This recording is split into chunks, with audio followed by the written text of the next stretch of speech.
Well, welcome back, everybody, to a very special edition of Wealth, Power, and Influence. I am here with my new friend, What's up, man? Good to be here. Thank you very much. In any other world, we like hug or shake hands. I know, but yeah, we're like, not going to okay, do that. but no, it's good to be here, man. Yeah, we're in his studios at mastermind.com, the building out here, but it's a beautiful renovation. Oh, thank you. It's a gorgeous building, and we give you a quick tour before we came in here, and if you watch the documentary that we put together, we've got that too, but it's funny, I was talking with Lucas before you came in, and I had reached out to you and your people, I think 2 years ago, right after Millionaire Success Habits came out. Okay. Because we had kind of a short list of people that I really wanted to talk to.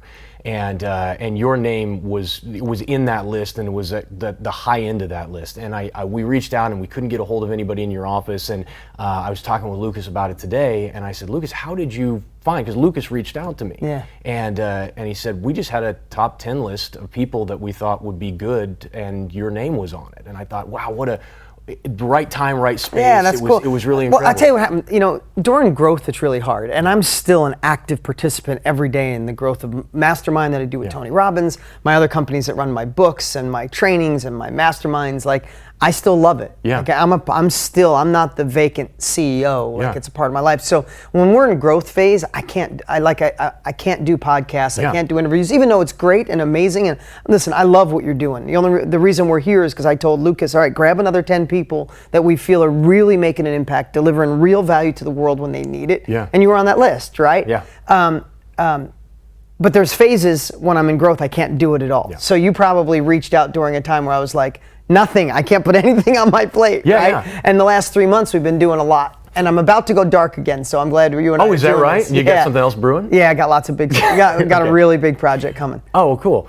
Well, then you just finished up one. Well, let's get to that. Yeah, let's do it. I want to ask you a question, because this is something that I come from, like a military background. So, and one of the things that you do, I think, better than anybody I've ever seen, is to present a work-life balance that almost seems unattainable. I mean, you are a multiple best-selling, New York Times best-selling author. You run $100 million, $200 million company, whatever it is now, it's massive. You're every day you're on Instagram doing a thought of the day, and I'm watching you walk your new baby in a stroller every morning, making your kids, and you talk about making your kids breakfast in the morning and those kinds of things.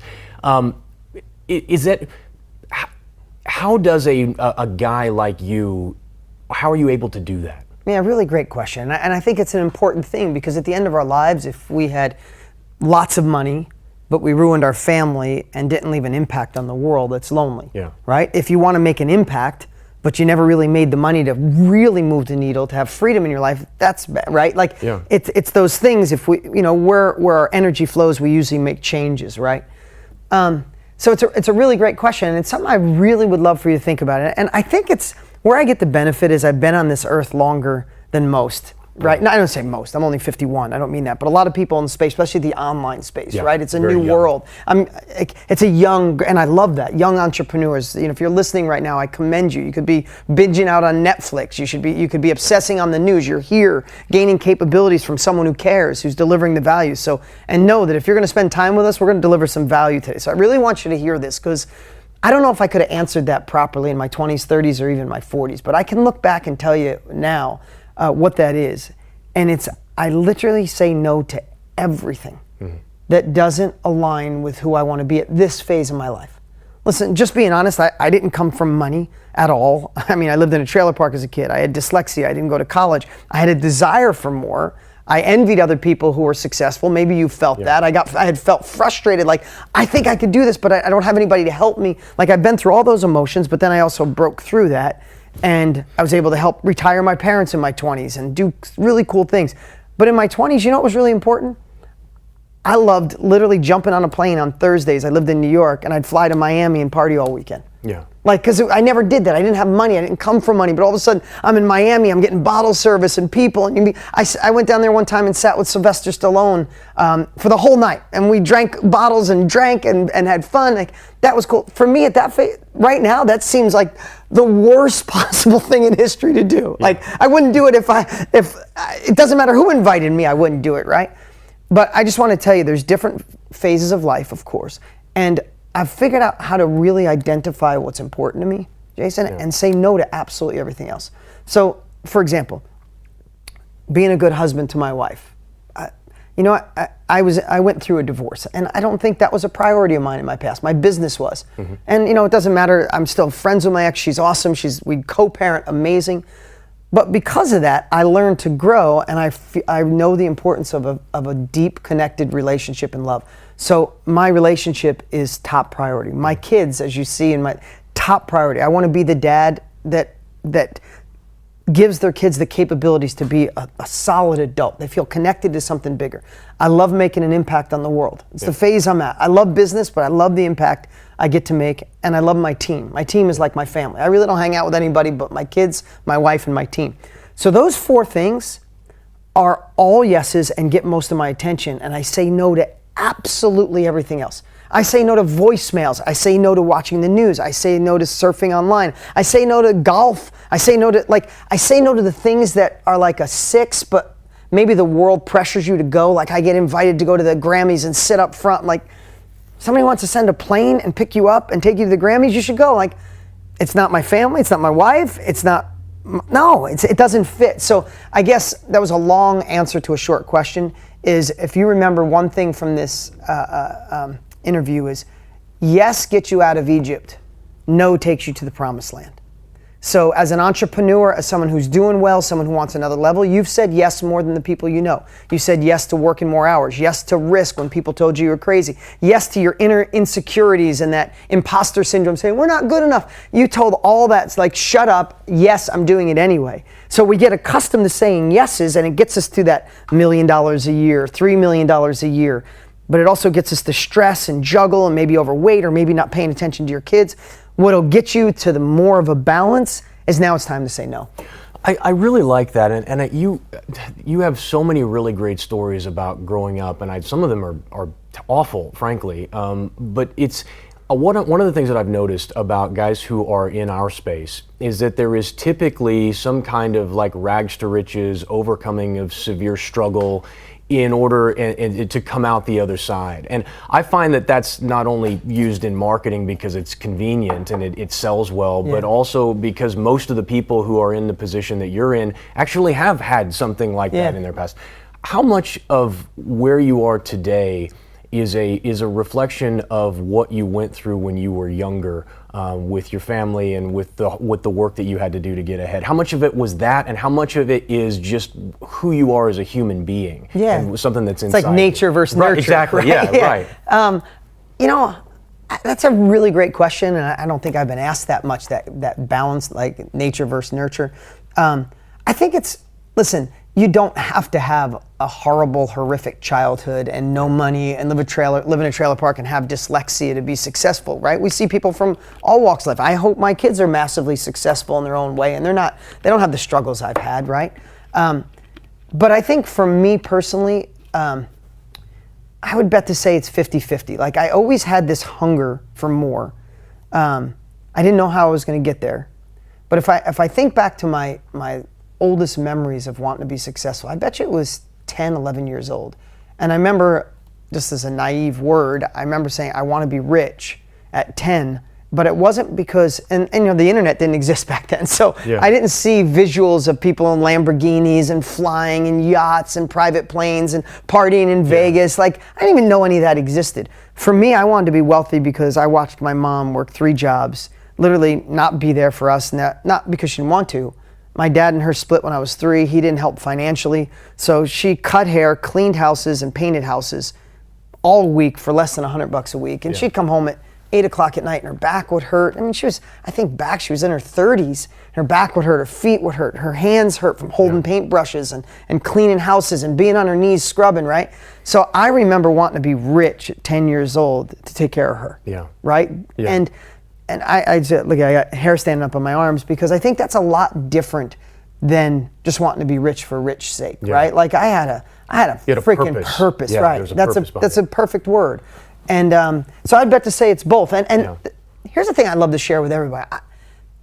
I know in my 20s, when I wanted to be wealthy, if someone said, hey, you got to work on your personal growth, you got to work on your mindset, and then you'll be bulletproof, I'd be like, yeah, whatever, I'm a hustler, give me the tool. Show me how to make the money, I'll do it. I'm not going to jump up and down and practice aligning my chakras and meditate. I'm just going to go.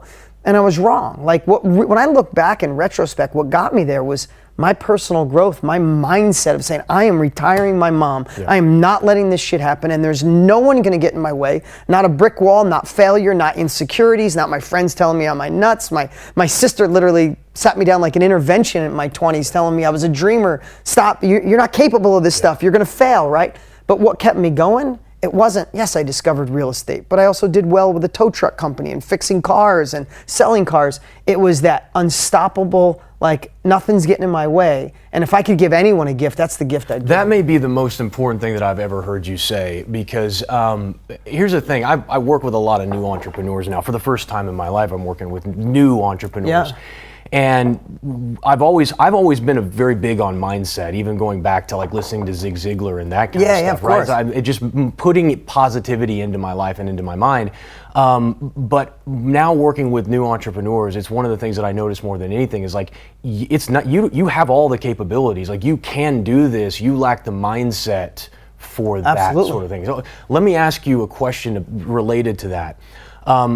So people talk about, and one of the questions I get asked all the time is how, if you haven't had any successes, like any significant successes, you've just kind of been faced with failure after failure, how do you create a mindset conducive to greatness? How do you foster that? Awesome, great question. And it's funny, you're asking me really awesome questions, so I'm glad you're here. I'm glad we're getting it, because when you ask, it's like I have 14 different versions, like feel like they're downloaded at once that I want to share.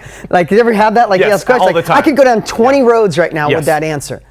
But here's what I'd say is,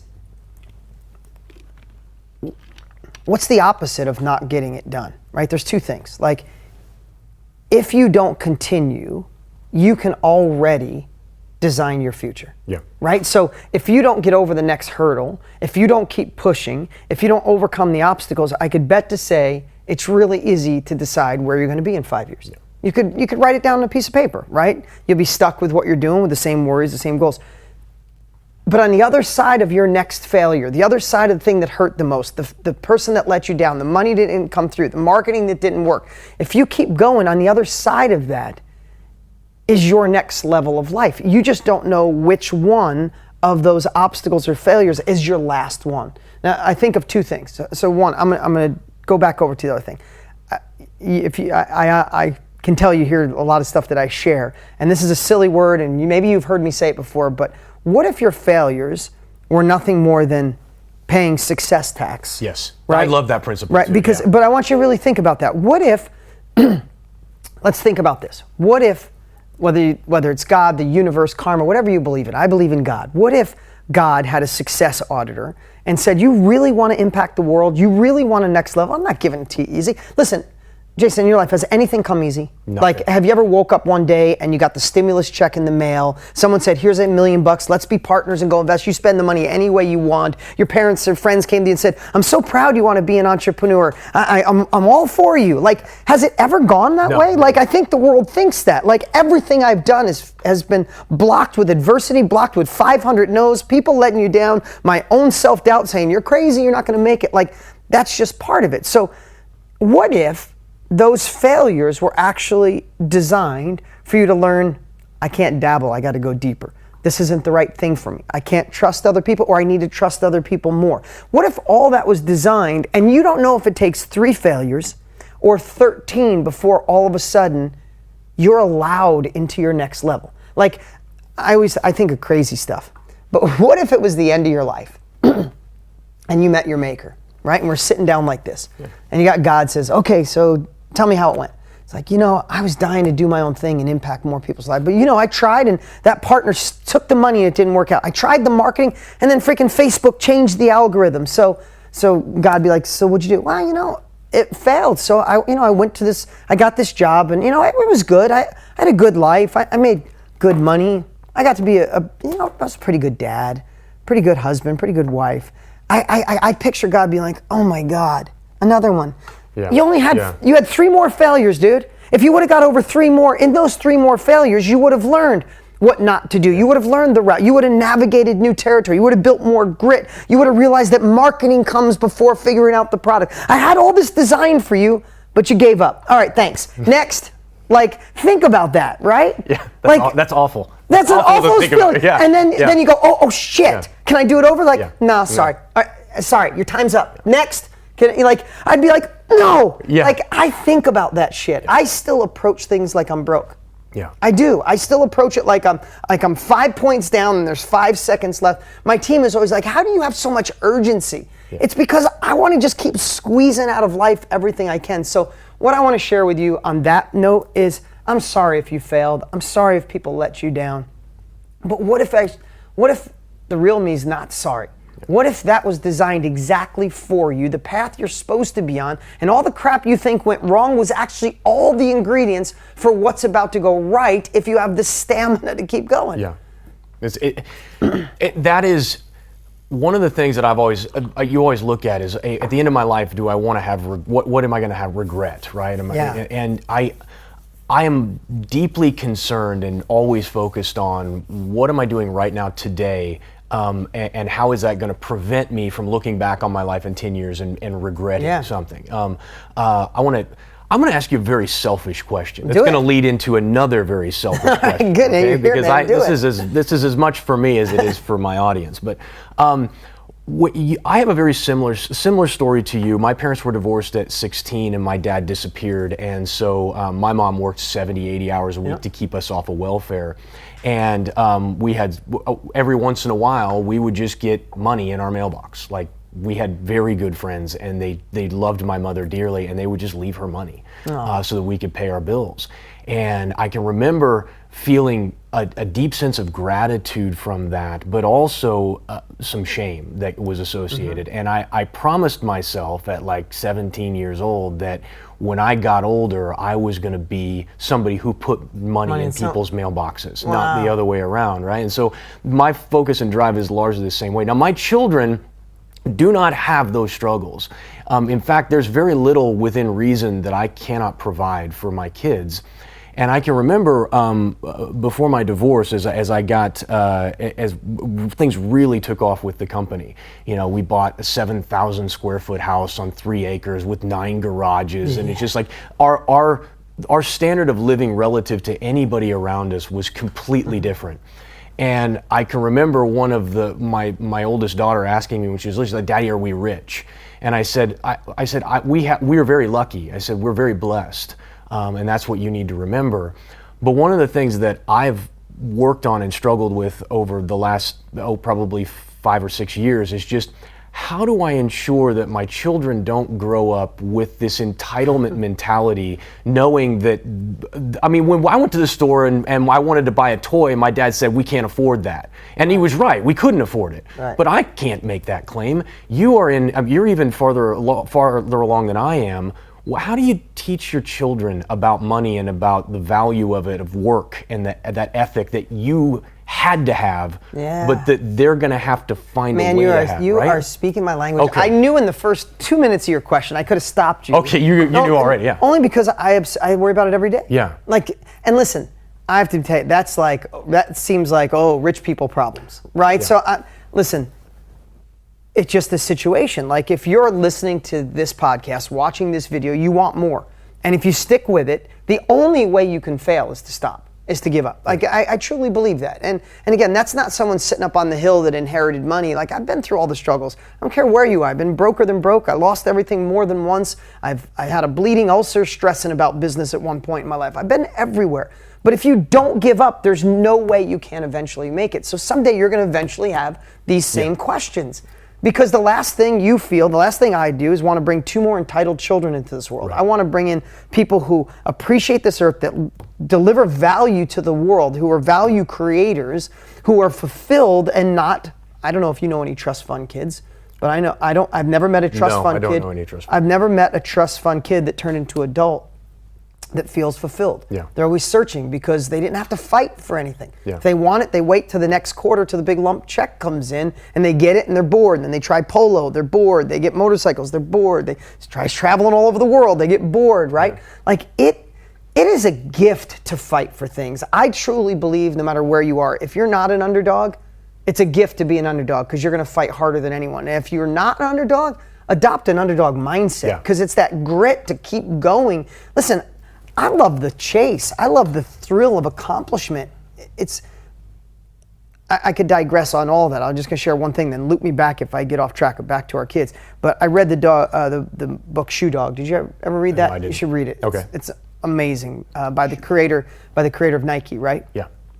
At the end of the book, right, this guy struggles just like ours times 20, like shut down, losing everything, banks holding their money, Chinese not exporting, like all the stuff that go on. And he tells a magical story, so it's fun. It's not just a business book. Yeah. But at the end, he's Nike, right? At the end of this entire book of all the struggles, they said, what is one thing on your bucket list? He's like, well, there's not really much left. I'm multi-billionaire. He's got $500 million. He said, I just wish I could go back, right? I know this sounds cliche, but he said, I wish I could go back, do it all again, and realize that each one of those moments of struggle, when the bank took our money, when China couldn't export anymore, and we had to sit in a room with people that we cared about, and we all fought to come up with solutions, that was life. I kept thinking that those were the things I had to get through to get to the life, but that was actually the life. Oh God, I'm so glad that you said that. So think about that. Like, he's like, the struggles in a room trying to figure it out. The merchant shut us down. He's like, I thought that was the pain to get to. He goes, now I'm here. I have the money. And he said, the truth is, we're giving away $100 million a year to charity. And when I die, it's all going to charity. He's like, so what did I do it for? Like, I'm here and I'm looking back to reminisce, to wish I was back there. So with that said, if you think about the struggles, you ask me about our kids, the struggles that we went through are actually our gifts and your gift. It is really hard to replicate struggle. My kids the same way. Yeah. We live in a great house. We fly on, private planes and all that stuff. I can't fake that that we do well. But here's what I do. I try to set up other ways for them to struggle and have to overcome obstacles. That's one. Number two, I talk to my kids like they're 3 years older than they are since they were little. I don't hold anything back. Like, I let them know I work at home a lot, and I teach them the value of work and the value of money. I show them bills when they come in. When they leave the lights on in the house, I don't go, hey, just shut off the lights. Like, I'm like, I know, maybe not seen that much, but who pays this bill? Yeah. And where do you think I pay that? And sometimes I'll say to my son, sometimes you say to me, Dad, why do you have to work today? And I'm like, because there's hundreds of these bills like this that I got to pay. And I've done my best to teach them the value of money. Because here's the thing, I didn't have any. So what I want to do is throw them parties at 5 years old. I mean, my kids are 13 and 11 and 8 months, right? Yeah. So I want to throw them big elaborate parties and rent, and I don't. I honestly, I'll just be honest. I raise my kids like lower to middle income. Now, they experience different. They fly in different planes. They live in a crazy house. But my daughter is frugal. My son, they don't get unlimited budgets. They get $10 a week allowance money if they do their chores. Yeah. Right? If they want something new, they got to save up, and a lot of times I'll split it with them. They want a new bike, I'll split it with them. Like, I'm doing the best I can. All I can say is I'll share with you after. There's certain books I read, there's people I interview, because if you look at some people, and this is the last thing I'll say about this, because we all have children, what ruined here when people trust fund babies or kids have like this negative stigmatism attached to them. Mm-hmm. And if you look back in history, in Europe, I'm going to use my simple brain on how I think. Europe, how there'd be 10 generations of a farmer. And the 10th generation, great-great-great-great-grandpa started this. Yeah. And the 10th generation is still hustling, running that farm like he's going to lose it. Compared to here, the curse in America, it's like the G3, right? Grandpa creates it, son or daughter maintains it, grandson blows it. Yep. That's the G3 curse of car dealerships, businesses, Motorola, all of it, right? G3 curse, right? Generation 3 curse.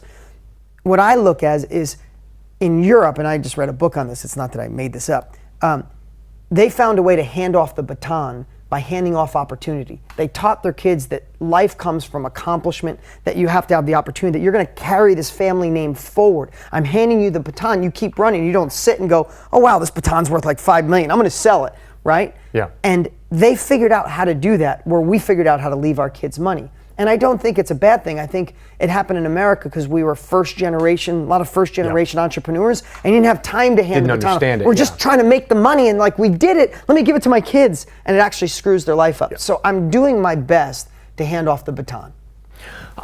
You said something too about people, the joys in the journey, and one of the things that I adamantly believe is that every single one of us seeks increase in our life in some measure. So wealth, health, happiness, relationships. I would agree with you 1,000%. And so that being the case, what we assume is that there is some sort of happily ever after. Like eventually we're going to get there, but we don't, because there is this constant desire for more increase. And so what you said, and I just want to make a comment on it because it's so powerful, is that what we really need to be doing is understanding and accepting the fact that we do want more, and we're going to want more tomorrow. And it won't matter how much we get. There is this desire to be in a little better shape, to have a few more close relationships, right? To have a little bit more money. And we need to really be at peace with where we are and enjoy where we're at, because life is being lived now. Right? Everybody says enjoy the journey. The journey is everything. Like you've heard all those things, but what if it was actually true and you had to acknowledge it? So here's another thing. You're going to say this is rich people problems. I get that. But I'm at an age where I've been in business long enough where I know people and have friends that have cashed out of their companies. Right? With big numbers. $500 million, $300 million in cash, $175 million in cash.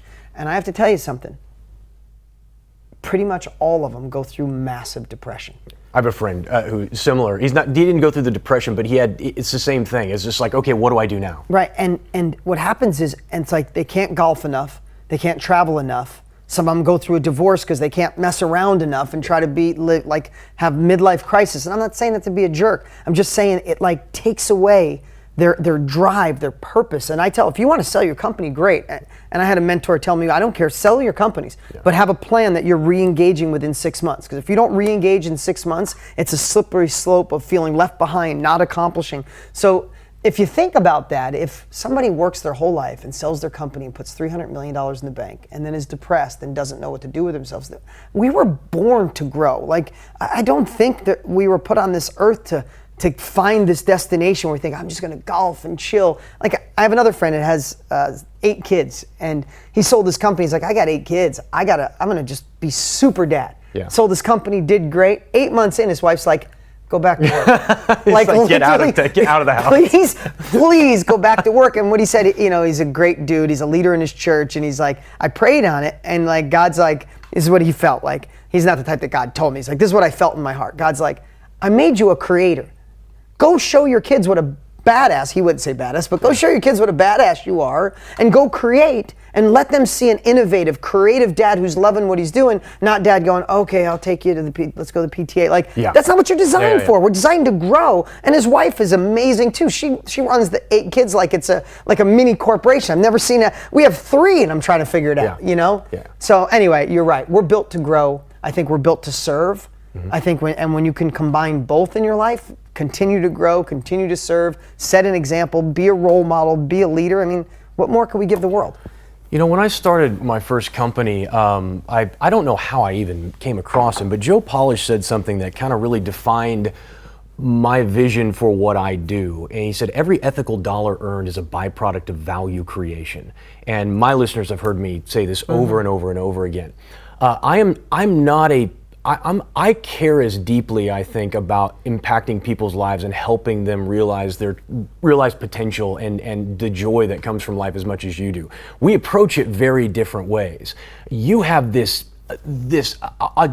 joy and this this abundance of passion. Every time I see you on the screen, I'm just like, dude, there's no way that's real. There's no way that guy is like that in real life, because that's phony. And then I talk to people who knew you, and they're like, no, that's who that guy is. Like, he just really is that way. And this is the question that I have for you, and I apologize, it can take me a minute to ask it. But all good. When you went through your divorce, you don't know this, I was going through a divorce at about the same time. Okay. And it was wrecking me. It was wrecking me mainly because I was separating. Yes, I was separating from my company. I was going through a divorce, and I was moving from Kansas, where I live, to California, and I have 4 small children, and I needed to do it so that I could provide for them. And I'm just like, I'm dying inside every day because I'm having to make this transition. And your divorce was, I think you kind of kept that quiet while it was happening, and then it was over. Mine became somewhat of a public spectacle. And I was getting some just vitriolic comments online. And then I'm watching you one day on one of the things you're doing, and you're telling the story. I think it was the first time that you had talked about it. And I was just like, holy shit, like this guy's going through exactly the same thing, and I don't even see him being phased. Like, I can barely roll out of bed in the morning to go and do what I have to do to put food on my kid's table, and and here he is, like, just as motivated as he's ever been.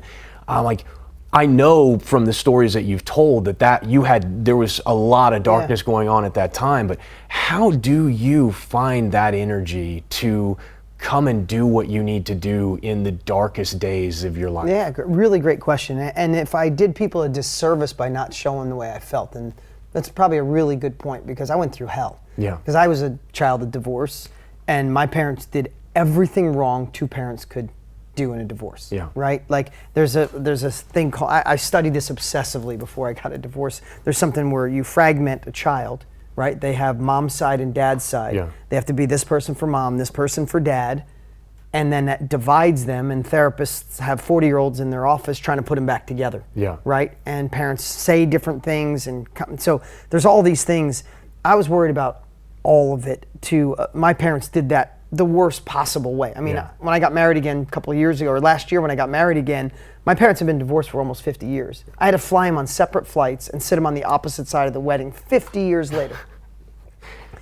So I understand what's wrong, and all those childhood fears came back in that divorce, and it crippled me. Listen, I told you before, I don't even take aspirin. Like, I feel blessed that I'm healthy.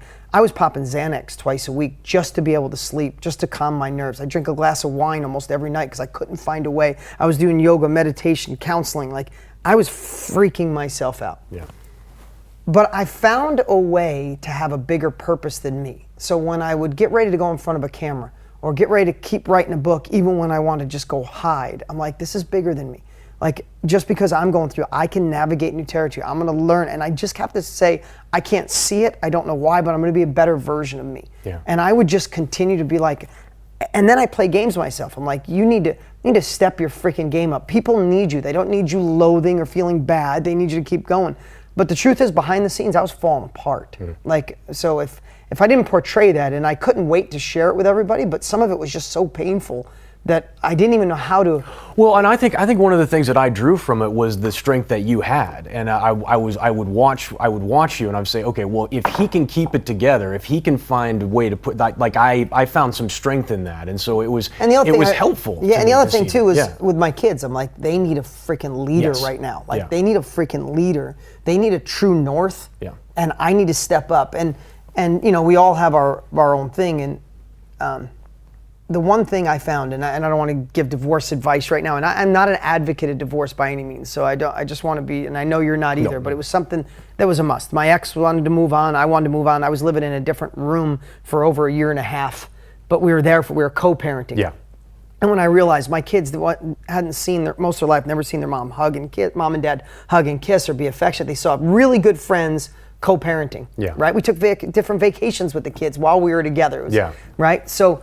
But for me, there's one thing I want you to think about that I learned out of my divorce more than any other thing. I realized in my business that I found ways to have exponential results, meaning what's one thing I can do that can solve lots of problems. You wonder, how do you coach Little League, run a business, be a good dad, be a good husband, stay in good shape, right? I try to find things that have exponential results, like, return on investment, return on time, like return on your actions, right? And I think I subconsciously do that in business, right? I mean, let's just take a silly example. We're filming a podcast, right? This is going to be your podcast. Yeah. You're going to have snippets on Instagram. Absolutely. You're going to turn this into a documentary. Yep. YouTube probably video. Transcribe it. You're going to grab quotes and post. There's like 9 things. We're doing one thing for an hour today. it's going to have exponential results. Absolutely. So I was freaking out. Now you could take this as a lesson, not just worried about my divorce, but in business, there's all these things that you worry about, right? Yeah. In life, I had a laundry list of how my kids are going to be. I'm going to miss them. I'm not going to be there. I've worked my ass off to make them not entitled. I do Sunday meetings with my kids. I cook them breakfast and drive them to school and have conversations every day. Half of that time is going to be gone. I'm not going to be there. What if they go down the wrong road? What if my daughter, she's heading towards teenage years. She's going to derail. I mean, every possible scenario was in my head. Yeah. And I was trying all these things, reading books, going to therapy, and I'm like, then one day I just started thinking, what is one thing I can do that could solve all of those, right? And I never realized that that's the way my brain thought in business, but I never did it in my personal life. Yeah. And really what the end result was, what came to me is, if no matter what happened, if I'm angry or something she did, if I could be true friends with my ex, no matter what the situation, I could solve all those problems. Yeah. She'll never talk crap about me. She'll keep the values going. She'll make sure that if I'm traveling this week and it's not my week to see the kids, she'll adjust and come. And I just started thinking, if I'm true friends with her, all of those fears went away. And I put all my energy from the 50 things into that one thing. And I let her be heard, and we made apologies, and we made promises to each other. And truly, she's a dear friend. And all of those fears went away because of that one thing. Yeah. And you know, my wife, when I met my wife, she understood that. They communicate with no problems at all. They put the kids first. I mean, last Mother's Day, my wife took my kids shopping and helped them make crafts for their mom. Oh, that's right? really great. So my kids don't have to go, oh, don't say anything about the stepmom, because I did that. If I came home and I told my dad that my stepdad took me fishing, legit, my dad would take, like literally one day took a bat and knocked all the windows out of a car, our car that we could barely afford, and cleaned the kitchen table off and screamed and yelled because I went fishing with my stepdad and had a good day. Yeah. So I learned to be a liar. Yeah. Like, how's your stepdad? He's a jerk. All right, good. Yeah. Right? So I learned to lie for a living by the time I was 10, right? My kids come home and they'll go, oh my God, I went on vacation with my mom, and my wife will be like, oh, what'd you guys do? Oh, your mom's fun like that. I know that. It doesn't even matter if they're best friends. Yeah. They both do that for each other. My ex will say, what'd you do with Lisa this weekend? Yeah. My kids are just free because I made a decision. Now, I'm not saying that's your decision or you're listening, but sometimes in business, we're running around doing all these things. I need to do this. I need to change the logo. I need to start this. When really it might be, obsess on your marketing, because if you sell stuff, it solves all the other problems, right? What's the one thing, if you got anything out of that long story about my personal life, what's one thing you can do right now that could solve lots of problems, right? In your health. If you're a little overweight, you're heading towards diabetes, you don't feel the best, you're back, could yoga or a morning routine solve all those problems, right? And I think that's why I didn't answer it that way in the beginning, when you said, how do you get all these things done? Yeah. I think my brain has gone to the point where, what's one thing I can do that can solve lots of multiple problems. That's a great way to look at it.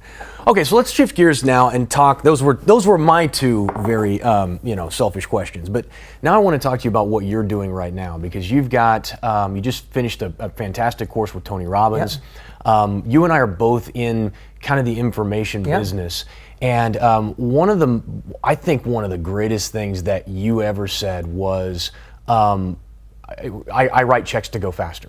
Mm-hmm. And when I heard that, I'm like, I write checks to go fast. That's what I do. Like, if I need information, we live in like I tell people, I think we live in the greatest time in human history. Like, never has knowledge been so accessible. Never has it been so easy or cheap to start your own business, take control of your own income, to like manage your own life.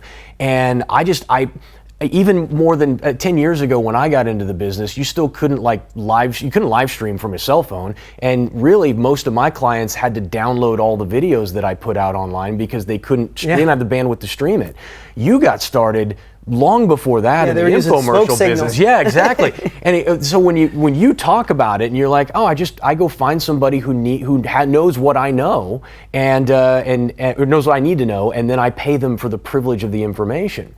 And I had, when I was in the military in special operations, and then when I got out, I worked as a soldier for hire for about 5 years in Iraq and Afghanistan. That's a pretty cool story. It's not. It's a story for another day. But on the first contract that I was on, I had my boss at the time. He ran the two teams that we had in Mosul, Iraq, and he said, I was talking with him one day, and I don't know how the conversation came up, but he's like, you know what, man, if somebody else shows up tomorrow and they know more than me about how to do this job, I will gladly go back to like licking a window, in the back seat, because I guarantee you I'm going to be a sponge. And he said, within a short period of time, I'm going to know everything that guy knows. And then I'm going to combine it with everything I know, and then I'm going to know the most. Yeah. And so that was the first time that concept was ever exposed to me. And then you, Ted, I write checks to go faster.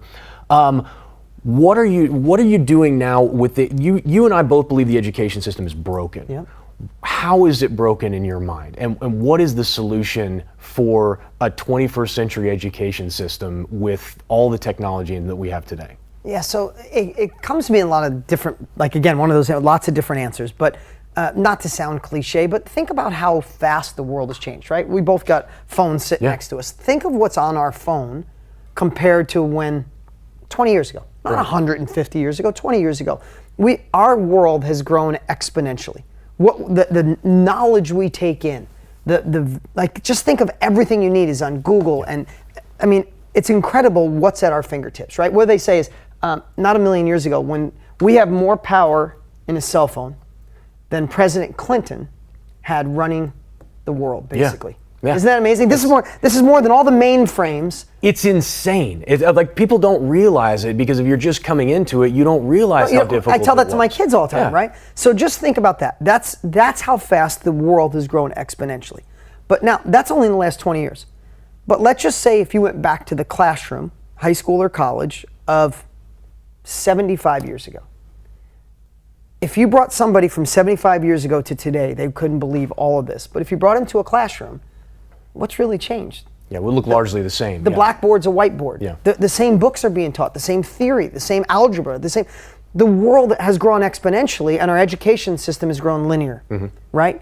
So, one of the top trending terms right now for college kids is, why go to college? Because by the time the ink dries on your diploma, what you learned is already outdated. Yes. Right? And that's just a fact. And they're talking MIT. Like MIT graduates are saying, I'm done. And what you taught me, I need to go back to school or learn from somebody. And I think we do traditional education because it's what our parents and our grandparents and great-grandparents did. But the world is shifting. Yeah. Because at the end of the day, there is so much knowledge we can get from here that we don't have to learn I'm watching my kids go through traditional education, and it's driving me crazy. Thank God we're the parents who are teaching them different aspects. But the fastest way to the end result is to learn specialized knowledge. Specialized knowledge just means somebody's done it. Like when you were over in Iraq. Yeah. If somebody's done what you want to do more than you, longer than you, deeper than you, better than you, you can go figure it out on your own. You can go back to traditional education at a snail's pace, and when you're done, you're still going to have to learn from somebody else. Or what the world has opened up for us is just find somebody who's already done it and is willing to share that with you for money. Yeah. Yeah, exactly. Right. The story that I always tell is that when I wanted to start my first online business, I ended up buying I got a recommendation from a friend of mine who said, you should go check out this guy, Ryan Dice. And Ryan and we know each other now. He was part of War Room for a number of years. But I went and bought his napkin funnel blueprint thing that he was selling at in like 2008 or something. And I remember talking to the guy. He said, well, I don't know, it was $1,000, $2,000, something like that. And I talked to the guy. I'm like, are you serious? Like, this is you buy this garbage? And he's like, dude, trust me, it'll be good. You'll learn a little something.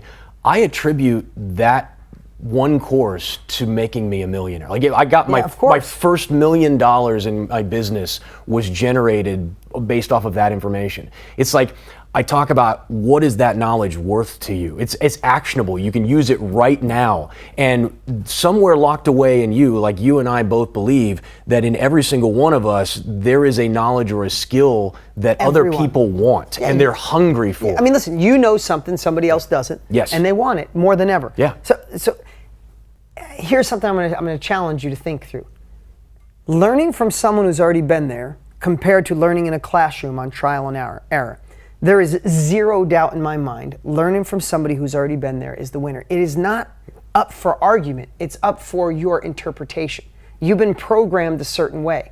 There are people that just think that's ridiculous. Yeah. I need to go through the process. I need to follow the channels. I need to go to grade 13. And listen, not all college is bad. What would we do without doctors and people who need to gain that valuable knowledge?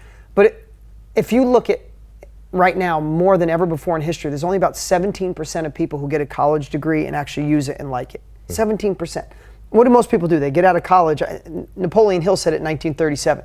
True learning begins the day traditional education ends. In 1937, right? The world is just finally realizing it, but people are realizing it in record numbers, right? The knowledge industry is heading towards $1 billion a day. Yeah, it's right? like 330 million. I did the numbers the other day. It's like $330 million a day. And Forbes said it's headed towards $1 billion a day by 2025. Yeah. Because what are people doing? They're home saying, I need to do more. I know there's more to give the world, especially after the whole Corona thing. Yeah. People got to sit home and reflect and go, I don't want to go back to the life I used to have. Yep.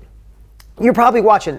Raise your hand, like virtually, if you like had time to actually think about your life and go, no, I deserve more. Yeah. I want my business to grow, or I want to finally start that business, right? Yeah. And what better industry than to serve with knowledge that you have, help other people go faster and get paid to do it. Yeah. Right? And that's been Tony Robbins' life for 40 plus years, mine for 20 plus. Yeah. And that's why we got together and done this, because we got 60 years in this industry. We've done it pretty well. Yeah. And we decided to create a process to get people to go, oh wow, I do know something. Oh wow, people do need it. These are the people who need it. Here's how I sell it to them, and here's how I serve them. Yeah.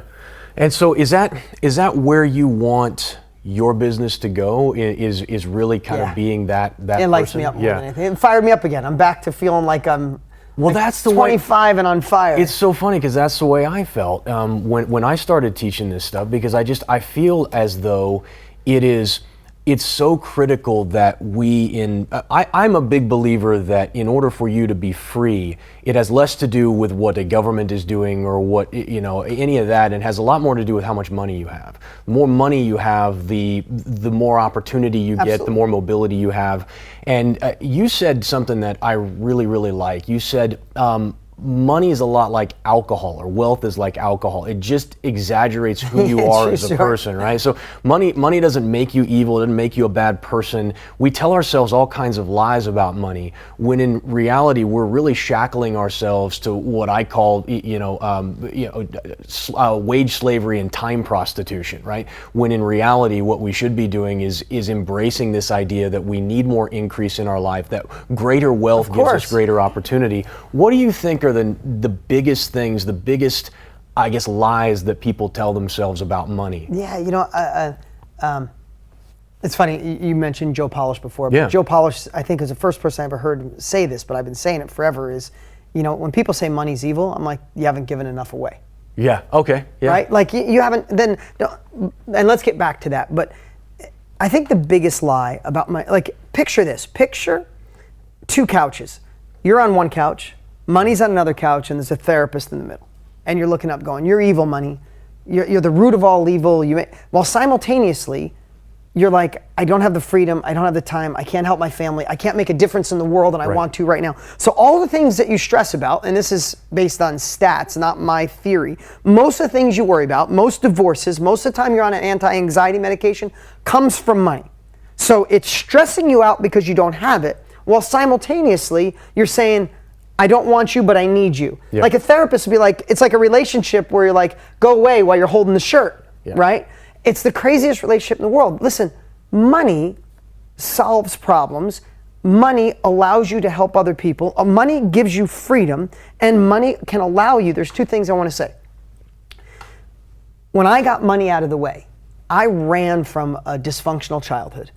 I figured money would solve all my problems. It solved a lot of problems. It solved my parents' problems. I retired both my parents. I still send both my parents a check every single week. It's been 30 years, 25 years I've been sending them checks. I buy them both new cars every 3 years. I just bought my mom a brand new house in Virginia. Yeah. Like, I bought my dad a new house last year. Like, I support both my parents to solve that problem, right? So money gets to solve problems. But when I got past the money, I have to tell you, the only person left standing in the mirror was me. I couldn't use that as an excuse anymore. Like, I'm just running away from a dysfunctional childhood. Shut up. I can't fix being a better man. I can't fix the childhood demons. Like, my dad was physically abused, like his teeth knocked out, abused. Youngest of 12, physically abused. And he never physically abused us, but man, he was tough with me and my sister. My sister still doesn't talk to him. And I had a bleeding ulcer at 12 because my dad caused so much stress in our lives, right? Love him, amazing guy now. He just was dealing with his own demons, right? Yeah. But all that shit my parents married 9 times, moving 20 times by the time I was 19. Yeah. I tucked all that shit down and focused on making the money to solve the problem. And all of a sudden I looked like, I don't have to freak out about money anymore. Who am I? Yeah. And I got to work on me. I'm in an amazing relationship and I'm a better dad and I think I'm a great team leader and I care about the world because I had the time to work on me. My parents never had the time. They just worked on money and avoiding problems. So one byproduct of money, money creation, no one will tell you, is when you stop worrying about money, you have to look in the mirror at you. I don't know about you, but I did a lot of self-work to be a better human being, to be a better dad. And I couldn't do it when I was just hustling to make the money. It was all about the money. I always find the most successful people are also the most introspective. I find they know themselves well, and they're willing to accept. They recognize the flaws and the good pieces too. And so I agree with that. And I was listening to an interview you gave to Ed Mollett. Yeah. And that's a good friend. He's an awesome dude. Yeah, I don't listen to much of his stuff, but it was one of he said something to you that I found interesting, and I want to kind of touch on it because I want some feedback from you on it. He said, when I grew up in a double wide trailer. We were very poor, and a lot of what drove me really for a lot of years was a constant state of fear that the other shoe was going to drop and I was going to end up back in the trailer, right? Okay. Sign me up. That's me. But one of the things that he said to you was, he said, I feel like early on in your life, you were really running away from that old life, and then at some point you kind of found something to move towards instead of something to move away from. And you guys may not be anywhere close to this. You might still be in the running away phase and you haven't quite found that thing, but I feel like now I'm moving towards something. Like I see something that I want to build and I want to create. Yep. And I have a goal of building a $100 million company and impacting millions of people in a positive way.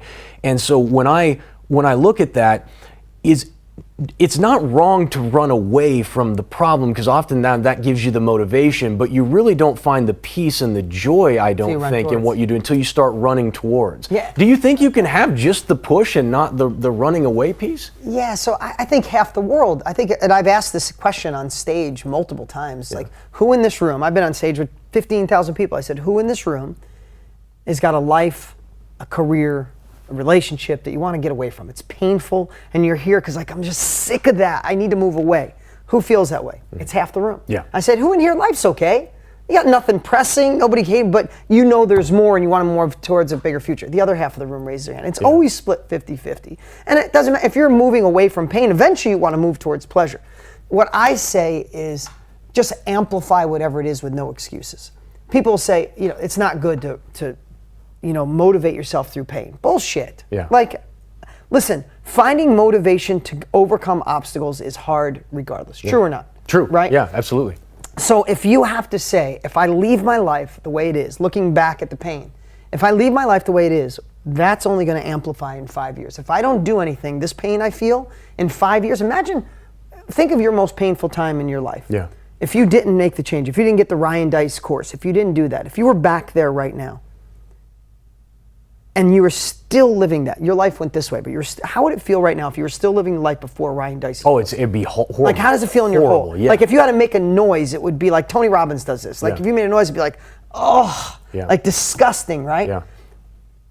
If that's the way you feel, then amplify it. Don't look away from the pain. Actually stare at it, because that's your destiny if you don't make a move today. So people say, no, that's too painful. Bullshit. Pain moves. Yeah. If you touch a hot stove, you move fast, right?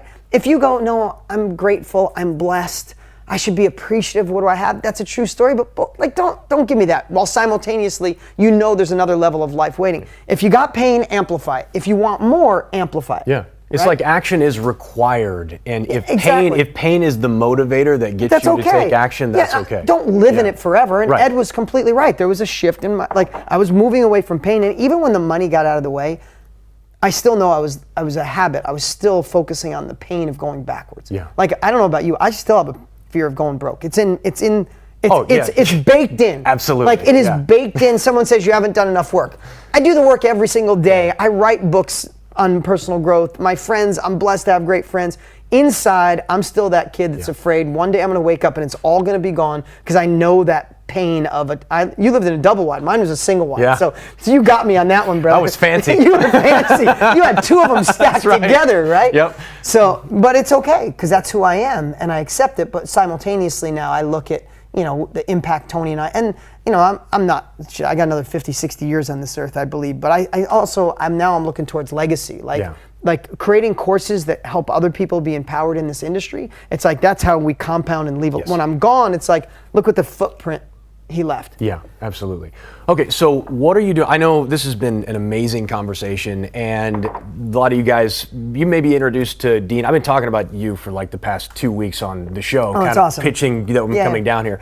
But some of you guys, this may be the first time that you're ever really hearing Dean. Where do they go? Where do you want to send them? What can they go to learn more? I know Millionaire Success Habits has sold, is it 1 million books? Almost, yeah. Oh, God. Yeah. How does that make you feel? It's amazing. Inside? It's like, because a million people, what's Dean? cool about that, and I have another book, my previous book of a few years ago hit 1 million copies too. So it's cool only because I know it can impact people's lives. And you know what I love about Millionaire Success Habits? It's called Millionaire Success Habits, but there's nothing in the book on how to get rich. It's all it's all the habits on building the foundation. So what I really like is a lot of people said, "Oh man, don't put habits on a book. No one wants to change their habits." I'm like, yeah, but I'm not going to write a how to get rich overnight book, because if you don't have the habits, how does that work? Right. Like, have you ever bought an overnight magical money machine and got rich in 5 weeks, right? I don't know anybody who's ever been an overnight success, and I think it's because we tend to see success after it's already happened. And they're like, wow, must be nice to have all that money. Exactly. I had a guy tell me the other day, he's like, well, Jason, I don't have money to build a studio like you did. And I'm like, dude, do you know where I started? Yeah, and listen, a couple of things I would share is, even a big oak tree starts with a seed. And if you don't plant the seed, it never has the chance to grow. The next 5 years are going to go by anyway. You might as well start taking action, uncomfortable action. Just remember that word. Take uncomfortable action. Take imperfect action. Stop overanalyzing. Stop waiting for someone to come save us. No knight in shining armor is coming. Gain the capabilities like you're doing and start planting seeds today. You asked me where to go. Yeah. So a couple things. I do a story every day on Instagram. So if you want, and they're 1 minute to 2 minutes long, and it's really, a couple years ago we were at 20,000 followers. We just passed 1 million, so I must be doing something right. That's great. I watch it every morning. I'm a follower. Oh, good. So my podcast is growing by accident, but now because we really weren't putting a lot of attention in it. Like literally, I was shooting 10-minute segments 3 times a day. Let's just put it out there for my followers. And then my team's like, we're in a top 100 business podcast. I'm like, all right, let's put a little more attention into it. And we're getting great comments. So it's the Dean Graziosi Show. My newest book's called The Underdog Advantage. If you want to check out, go to deansbook.com. They're on Amazon. You can check my books on Amazon, but deansbook.com, you can grab The Underdog Advantage. Dean, thank you so very much. Thanks for taking the time. Thanks for opening up Appreciate your studio and everything. It was actually a really great interview. I'm glad we did. This is the first in-person interview I've done since COVID. So. All right. Well, it's me then. All right, man. Thanks so much, guys. Until next time, be safe, be good. I'll talk to you then.